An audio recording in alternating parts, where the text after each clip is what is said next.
Hey, bonjour et bienvenue à mon poste de travail. Je travaille dans le domaine des télécommunications, un beau domaine pour la radio amateur. Je suis habitué de travailler avec ce genre de radio-là, ce qu'on appelle Land Mobile Radio, radio mobile terrestre. C'est le service radio dans lequel je suis habitué de travailler normalement. C'est le genre de radio qu'on pogne. Tu sais, mettons, ça, c'est environ 25 watts, 5 watts, ainsi de suite. Mon appareil de mesure et de test, un Rohde & Schwarz CMA 180, si on regarde de proche, il est conçu pour recevoir jusqu'à 150 watts de puissance. Et là, dernièrement, on reçoit, parmi les bons de travail, les choses à faire, cette magnifique bête miroir, chromée comme ça n'a pas d'allure, un Ranger RCI 63 FFC 4. Dead giveaway en partant que faut faire attention à nos instruments, la grosseur des câbles d'alimentation. Tout de suite en partant, ça lève un flag. C'est fait pour consommer. Déjà qu'il y a beaucoup de heatsink, fan heatsink. C'est fait pour consommer. On est chanceux. On a reçu la boîte avec. Et marketing is the best thing. La boîte nous indique qu'on a un radio de 400 watts AM/FM pour la radio amateur. Alors, c'est important de ne pas transmettre 400 watts dans un appareil de haute précision qui est conçu pour un maximum de 150 watts. Alors, on va passer au travers des étapes qu'on va utiliser pour tester la chose. Alors, normalement, quand je teste un mobile, j'utilise ce power supply-là, mais je suspecte qu'on va manquer de puissance. Et puis, comme j'ai dit déjà avant, il faut que je m'inquiète de ne pas trop rentrer de puissance dans mon appareil. Alors, après avoir fait le tour des ressources, j'ai trouvé, parmi les trucs que mes confrères de travail possèdent, un atténuateur de 2.8 décibels qui accepte 500 watts à l'input. Fait qu'on va dire 3 décibels. On coupe déjà notre signal de moitié. En fait, si on pourrait produire 400 watts, on va tomber à 200 watts à la sortie de ça.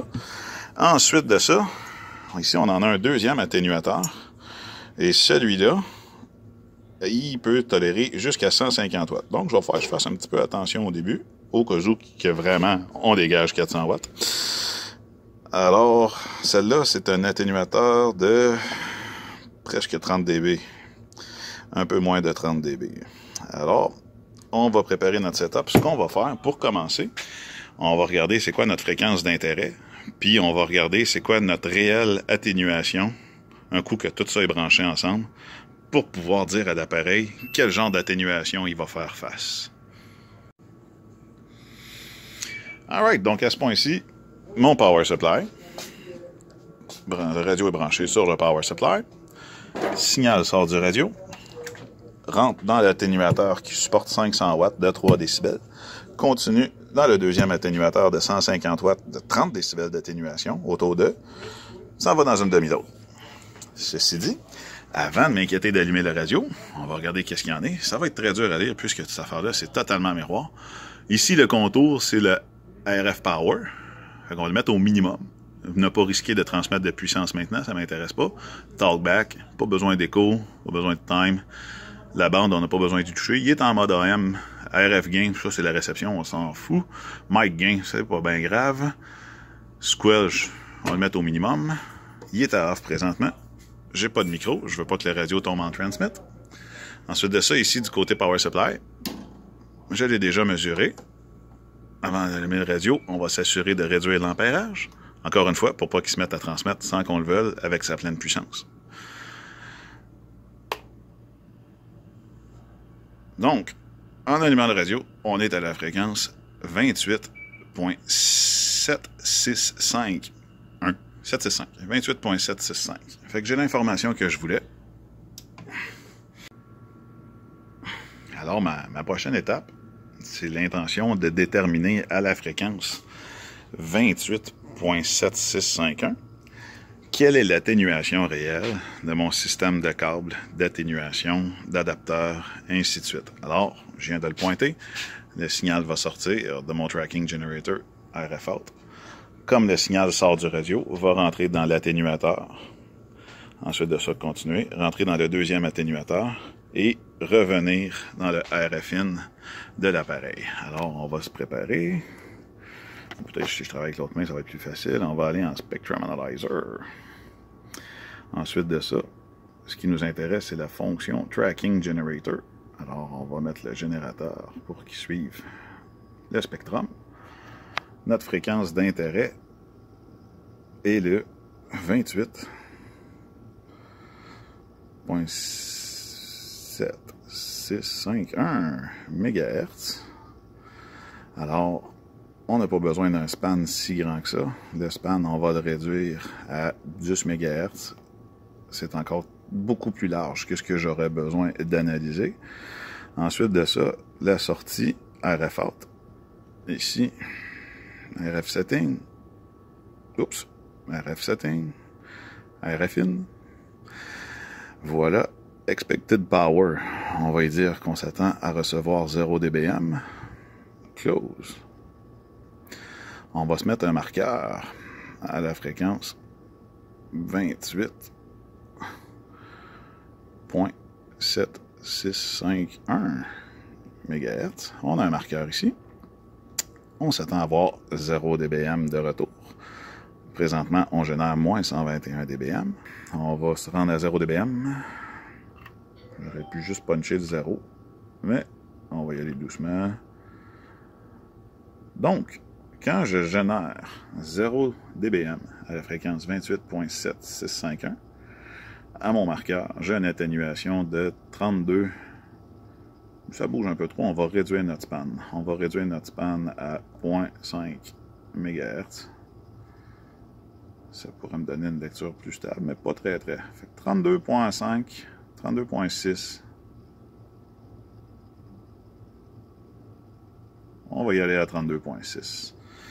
Fait qu'on a 32.6. Wow, c'est dur à écrire au travers d'une caméra. Décibels d'atténuation. Ce qui fait en sorte aussi qu'on va pouvoir dire à notre générateur quelle atténuation il y a à l'extérieur. Maintenant qu'on a trouvé notre atténuation, là, on avait dit 32.6 décibels d'atténuation. Lui, il est encore en mode spectrum en ce moment. Maintenant, on est revenu avec notre setup branché, c'est-à-dire on rentre dans l'atténuateur de puissance, dans le deuxième atténuateur de puissance, et on s'en va dans l'appareil de mesure. On va retourner en mode analogue expert, because we're expert. Ensuite de ça, on va prendre un petit raccourci. Là. Je suis encore sur mes parts d'analyse, fait qu'on va juste loader un scénario qui existe déjà. Donc, retour à mon part de puissance. Maintenant, on va aller indiquer qu'on a une atténuation externe de 32.6. 32.6 décibels. Et la même chose ici, où ce qu'on va lui dire, RF settings, même chose ici, dans les deux sens, notre atténuation, 32.6 décibels. Alors, étant donné que je génère avec la compensation, de ce côté-ci d'atténuation, le générateur s'entend lui-même générer. Pour l'instant, on va arrêter ça. On va aller à notre fréquence d'intérêt. 28.7651. 28.7651. Parce que c'était ça qui était écrit dans la façade du radio. Même chose ici. 28.7651. On va transférer en mode AM. Ensuite de ça, ici aussi, au mode AM. Et maintenant, c'est le temps d'aller se faire des peurs. Donc, power supply, le voltage est à la bonne place. On va se donner un peu plus d'ampérage. C'est des potentiomètres 10 tours. On allume le radio. Il est en mode AM sur notre fréquence. La puissance est au minimum. Voyons voir. Oh, il y a quelque chose. On va y donner plus d'ampérage de disponible.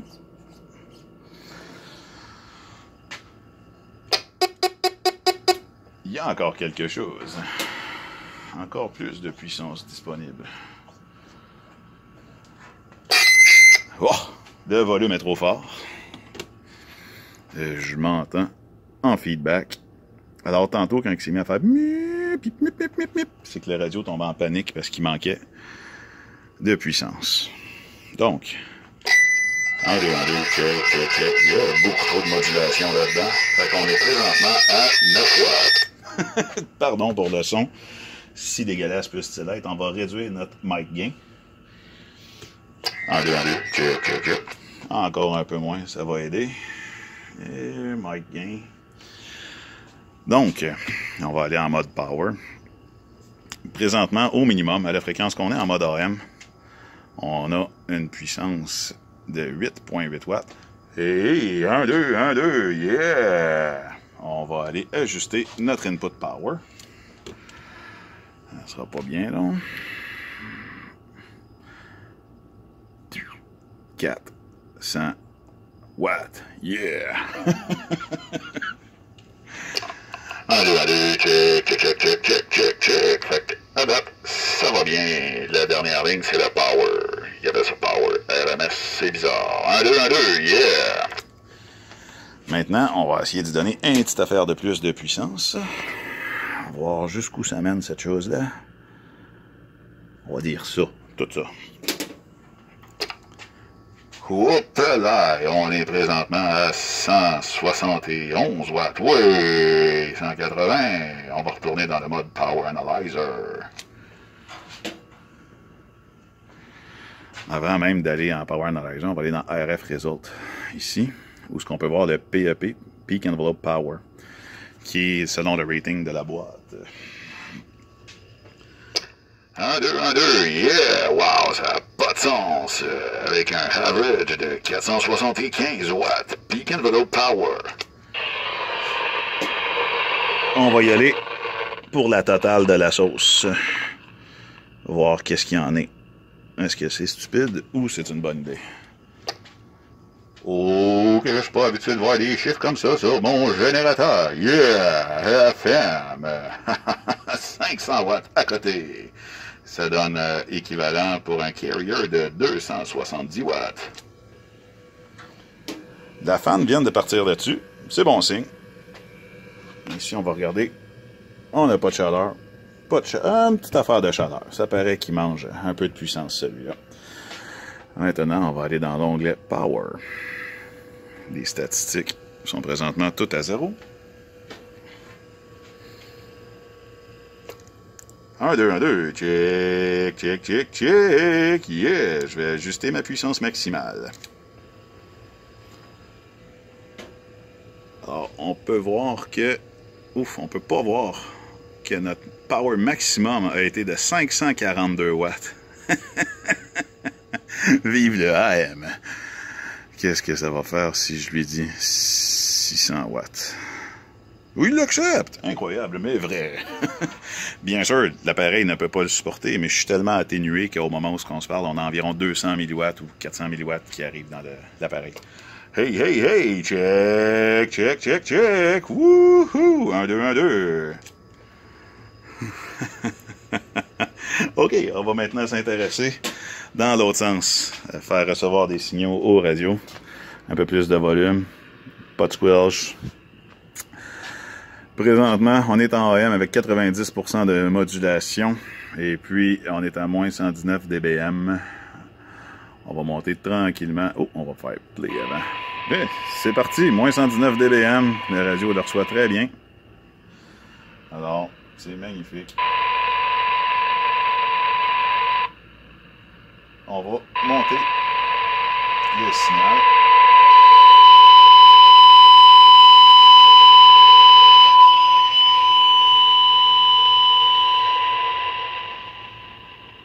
C'est un bon radio, sensible.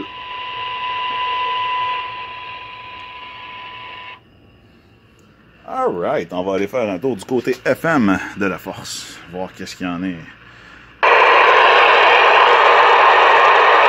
On mérite un peu de squelch. On mérite un peu de squelch, les amis. On va réduire la puissance un peu, pas faire trop de folie. Et puis, on va aller placer notre générateur pour le mode FM.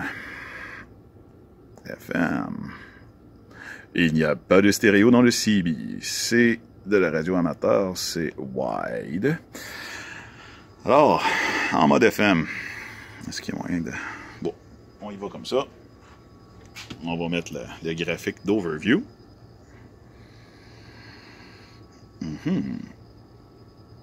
Déviation, puissance.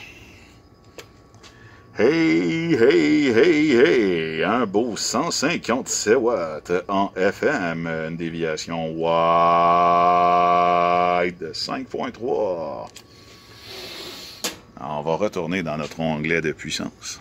C'est le fun parce qu'il fait des statistiques un peu différentes. On est toujours en FM à 28.7651. Hey, check!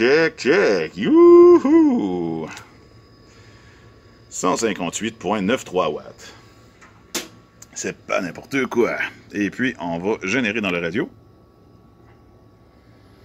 Je m'amuse beaucoup trop, là.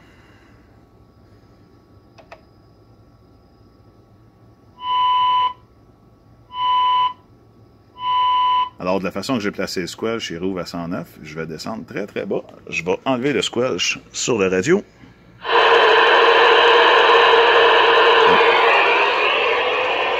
On part de moins 133 dBm. Moins 121. On commence à avoir un signal audible. Moins 117. C'est presque quiet. Alors, c'est ainsi.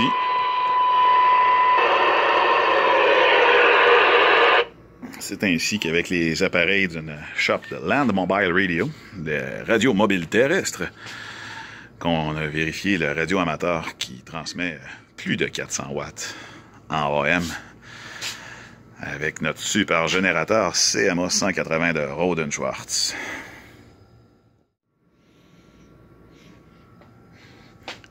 Je viens de dire qu'on a fait nos tests. Par contre, en y touchant, j'ai réalisé que j'ai jamais remis la puissance au maximum. Alors, avec la puissance au maximum, en FM, ouh yeah! 1, 2, 273 watts, mesdames et messieurs. C'est encore plus cool. Pour un pic à 275.35 watts en FM.